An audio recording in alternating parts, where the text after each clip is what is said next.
പ്രിയപ്പെട്ട സുഹൃത്തുക്കളെ, 26-ാം തീയതി നടന്ന ലോക്സഭാ തെരഞ്ഞെടുപ്പിലെ അവസാന പോളിംഗ് ശതമാനത്തിൻ്റെ കണക്കുകൾ ഇതിനകം പുറത്തു വന്നിരിക്കുന്നു. ആ കണക്ക് പ്രകാരം 2024 ഏപ്രിൽ 26-ന് കേരളത്തിൽ നടന്ന ലോക്സഭാ തെരഞ്ഞെടുപ്പിലെ പോളിംഗ് ശതമാനം 72.07%. ഇത് 2019 നടന്ന ലോക്സഭാ തെരഞ്ഞെടുപ്പിലെ പോളിംഗ് ശതമാനമായിരുന്ന 77.7-ൽ നിന്ന് ഏതാണ്ടൊരു 5% കുറവാണ്. സ്വാഭാവികമായും ഇതിനനുസരിച്ച് എല്ലാ മണ്ഡലങ്ങളിലും പോളിംഗ് ശതമാനം കുറവാണ്. സുഹൃത്തുക്കളെ, ഞാനിവിടെ ഈ വീഡിയോയിലൂടെ പറഞ്ഞു വെക്കാൻ പോകുന്നത് പോളിംഗ് ശതമാനവുമായി ബന്ധപ്പെട്ടുകൊണ്ട് ആലപ്പുഴ ലോക്സഭാ മണ്ഡലത്തിൽ സംബന്ധിച്ച് ഞാൻ നടത്താൻ പോകുന്ന ചില നിരീക്ഷണങ്ങളാണ്. എന്തുകൊണ്ടാണ് 20 ലോക്സഭാ മണ്ഡലത്തിൽ ആലപ്പുഴ തിരഞ്ഞെടുത്തത്, അല്ലെങ്കിൽ ആലപ്പുഴയുമായി ബന്ധപ്പെട്ട് നിരീക്ഷണങ്ങൾ നടത്തുന്നത് എന്ന് പ്രേക്ഷകർ ചോദിച്ചാൽ അതിനുള്ള മറുപടി, ആലപ്പുഴ ലോക്സഭാ മണ്ഡലത്തിൽ സേവ് കേരള ഫോറം എന്ന് പറഞ്ഞൊരു വേദിയുടെ സ്ഥാനാർത്ഥിയായി KM ഷാജഹാൻ എന്ന ഞാൻ ഓട്ടോറിക്ഷ ചിഹ്നത്തിൽ തിരഞ്ഞെടുപ്പിൽ മത്സരിച്ചിരുന്നു എന്നുള്ളത് കൊണ്ടാണ്. അതുകൊണ്ടാണ് ഞാൻ ആലപ്പുഴയുമായി ബന്ധപ്പെട്ട് ചില കണക്കുകൾ പറയാൻ ഉദ്ദേശിക്കുന്നത്. സുഹൃത്തുക്കളെ, ഞാൻ പറഞ്ഞു സംസ്ഥാനത്തെ പോളിംഗ് ശതമാനം എന്ന് പറഞ്ഞത് 72.07%. അപ്പോൾ ആ പോളിംഗ് ശതമാനം നമ്മൾ ഓരോ മണ്ഡലത്തിൽ എടുത്തു നോക്കിയാൽ 5-ാം സ്ഥാനത്താണ് ആലപ്പുഴയിലെ പോളിംഗ് ശതമാനം എന്ന് നമുക്ക് കാണാൻ കഴിയും. കേരളത്തിൽ ഏറ്റവും കൂടുതൽ പോളിംഗ് ശതമാനം ഉണ്ടായത് വടകരയിലാണ്, 79.31%. 2-ാം സ്ഥാനം കണ്ണൂരിനാണ്, 78.31%. 3-ാം സ്ഥാനം കോഴിക്കോടിനാണ്, 76.35%. 4-ാം സ്ഥാനം കാസർഗോഡാണ്, 76.8%. 5-ാം സ്ഥാനം ആലപ്പുഴയ്ക്കാണ്, 76.12%. 76.12% ആലപ്പുഴയിലെ പോളിംഗ് ശതമാനം. സുഹൃത്തുക്കളെ, ഈ ആലപ്പുഴയിലെ പോളിംഗ് ശതമാനവുമായി ബന്ധപ്പെട്ടുകൊണ്ട് ചില നിരീക്ഷണങ്ങൾ കണക്കുകളുടെ അടിസ്ഥാനത്തിൽ നിങ്ങളുടെ മുന്നിൽ വെക്കാൻ വേണ്ടിയിട്ടാണ് ഞാൻ ഇപ്പോൾ ശ്രമിക്കാൻ പോകുന്നത്.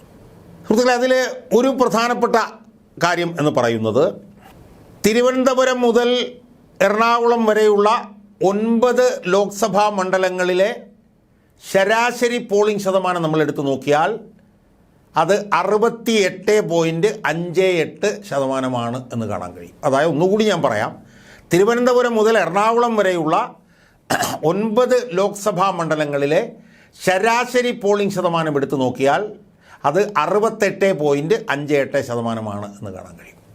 എന്നാൽ ആലപ്പുഴയിലെ പോളിംഗ് ശതമാനം 76.12 ആണ് എന്നുള്ളതാണ് നമുക്ക് മനസ്സിലാക്കാൻ കഴിയുന്നത്. അപ്പോൾ തിരുവനന്തപുരം മുതൽ എറണാകുളം വരെയുള്ള 9 ലോക്സഭാ മണ്ഡലങ്ങളിലെ ശരാശരി പോളിംഗ് ശതമാനമായ 68.58% അപേക്ഷിച്ച് ആലപ്പുഴയിലെ പോളിംഗ് ശതമാനമായ 76% എന്ന് പറയുന്നത് ഏതാണ്ട് 7% വർധന ഈ ശരാശരിയേക്കാൾ ആലപ്പുഴ മണ്ഡലത്തിൽ കൂടുതലുണ്ട് എന്ന് കാണാൻ കഴിയും. അതാണ് എൻ്റെ ആദ്യത്തെ നിരീക്ഷണം. ഇനി രണ്ടാമത്തെ നിരീക്ഷണം എന്ന് പറഞ്ഞാൽ എന്താ? രണ്ടാമത്തെ നിരീക്ഷണം എന്ന് പറയുന്നത്, ആലപ്പുഴയോട് തൊട്ടുകിടക്കുന്ന മറ്റ് ലോക്സഭാ മണ്ഡലങ്ങളുണ്ട്. 5 ലോക്സഭാ മണ്ഡലങ്ങളാണ് ആലപ്പുഴയ്ക്ക് ചുറ്റുമുള്ളത്. 1 മാവേലിക്കര, 2 പത്തനംതിട്ട, 3 കോട്ടയം, 4 കൊല്ലം, 5 എറണാകുളം. ആലപ്പുഴ ഒഴിച്ച് ആലപ്പുഴയ്ക്ക് ചുറ്റും കിടക്കുന്ന 5 ലോക്സഭാ മണ്ഡലങ്ങളിലും ആലപ്പുഴയേക്കാൾ പോളിംഗ് ശതമാനം കുറവായിരുന്നു. അതായത് മാവേലിക്കരയിൽ 67.12%, പത്തനംതിട്ടയിൽ 64.36%, കോട്ടയത്ത് 66.75%, കൊല്ലത്ത് 69.05%, എറണാകുളത്ത് 68.79%. അപ്പം ആ മണ്ഡലങ്ങളിലെല്ലാം തന്നെ 60കളിലായിരുന്നു പോളിംഗ് ശതമാനമെങ്കിൽ ആലപ്പുഴയിലെ പോളിംഗ് ശതമാനം 76.12 ആയിരുന്നു. അതായത് ആലപ്പുഴ മണ്ഡലത്തിനെ തൊട്ടുകിടക്കുന്ന മറ്റെല്ലാ മണ്ഡലങ്ങളിലും ഉണ്ടായിരുന്ന പോളിംഗ് ശതമാനത്തെക്കാൾ കൂടുതലാണ് ആലപ്പുഴയിലെ പോളിംഗ് ശതമാനം. ഇനി ഇതുമായി ബന്ധപ്പെട്ട് ഒരു കണക്കൂടെ പറയാനുള്ളത്, സംസ്ഥാന ശരാശരിയായിട്ടുള്ള 72.07% ഉണ്ടല്ലോ, അതിനേക്കാൾ 4.05% കൂടുതലായിരുന്നു ആലപ്പുഴയിലെ പോളിംഗ് ശതമാനം. എന്നാൽ മാവേലിക്കരയിലെ പോളിംഗ് ശതമാനം നമ്മൾ സ്റ്റേറ്റ് ആവറേജുമായി താരതമ്യം ചെയ്യുമ്പോൾ 4.95 കുറവായിരുന്നു. പത്തനംതിട്ടയിലെ പോളിംഗ് ശതമാനം നമ്മൾ സ്റ്റേറ്റ് ആവറേജുമായി താരതമ്യം ചെയ്യുമ്പോൾ 7.71% കുറവായിരുന്നു. കോട്ടയത്തെ പോളിംഗ് ശതമാനം സ്റ്റേറ്റ് ആവറേജുമായി താരതമ്യം ചെയ്യുമ്പോൾ 5.32 കുറവായിരുന്നു. കൊല്ലത്ത് സ്റ്റേറ്റ് ആവറേജുമായി താരതമ്യം ചെയ്യുമ്പോൾ 3.02 കുറവായിരുന്നു. എറണാകുളത്തെ പോളിംഗ് ശതമാനം സ്റ്റേറ്റ് ആവറേജുമായി കമ്പയർ ചെയ്യുമ്പോൾ 3.28% കുറവായിരുന്നു. അപ്പോൾ ഈ 5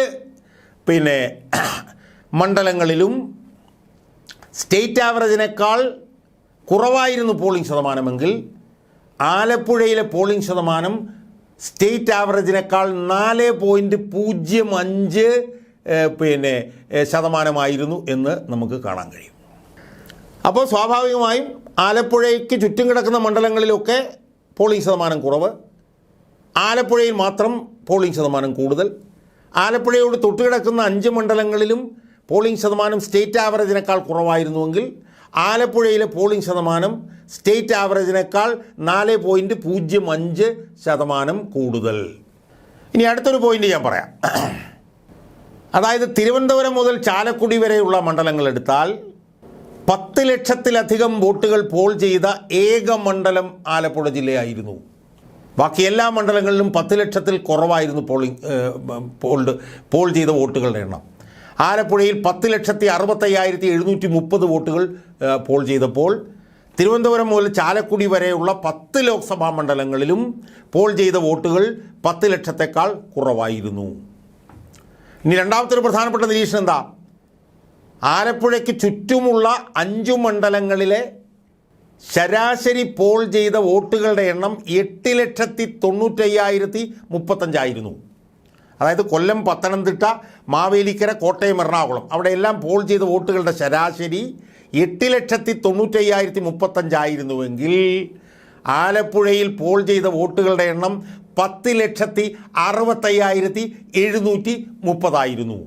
എന്ന് പറഞ്ഞാൽ ചുറ്റുമുള്ള 5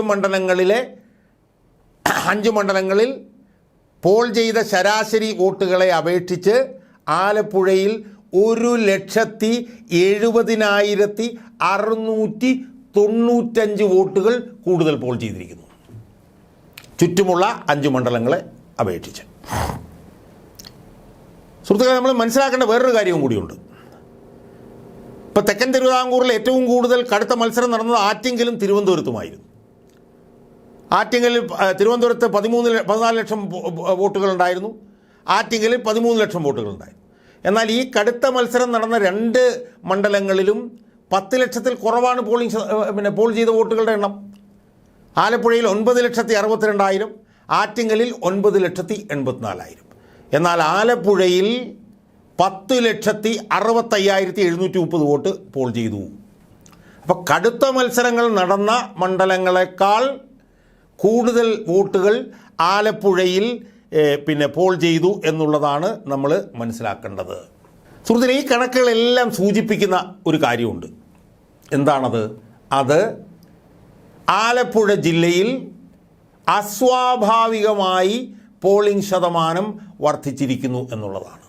തെക്കൻ തിരുവിതാംകൂറിൽ, അല്ലെങ്കിൽ യഥാർത്ഥത്തിൽ തെക്കൻ തിരുവിതാംകൂറല്ല, വയനാട്, മലപ്പുറം, പൊന്നാനി മുതൽ ഇങ്ങോട്ടുള്ള തിരുവനന്തപുരം വരെയുള്ള എല്ലാ മണ്ഡലങ്ങളെക്കാളും പോളിംഗ് ശതമാനം ആലപ്പുഴ പാർലമെൻറ്റ് മണ്ഡലത്തിൽ ഉണ്ടായിരിക്കുന്നു.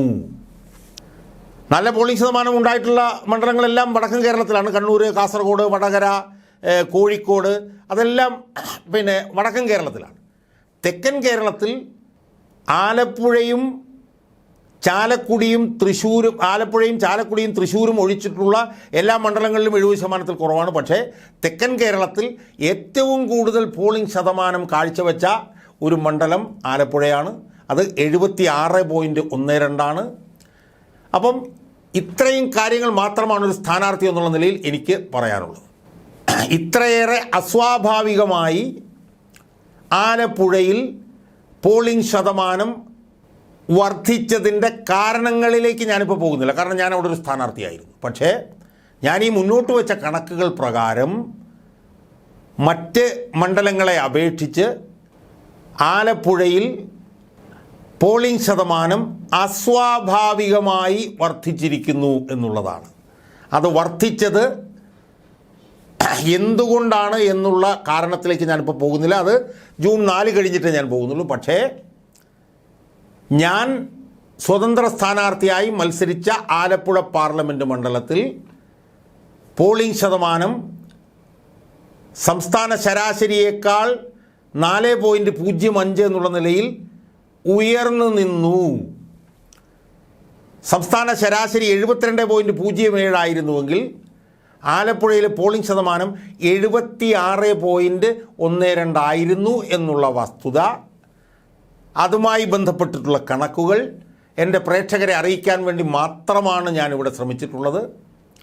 അത് വർദ്ധിച്ചതിൻ്റെ കാരണങ്ങൾ നമുക്ക് പിന്നീടൊരവസരത്തിൽ പെട്ടി പൊട്ടിച്ചു കഴിഞ്ഞ് ജൂൺ 4 ശേഷം സംസാരിക്കാം എന്ന് പറഞ്ഞുകൊണ്ട് ഞാൻ ഇവിടെ ഈ വീഡിയോ അവസാനിപ്പിക്കുകയാണ്.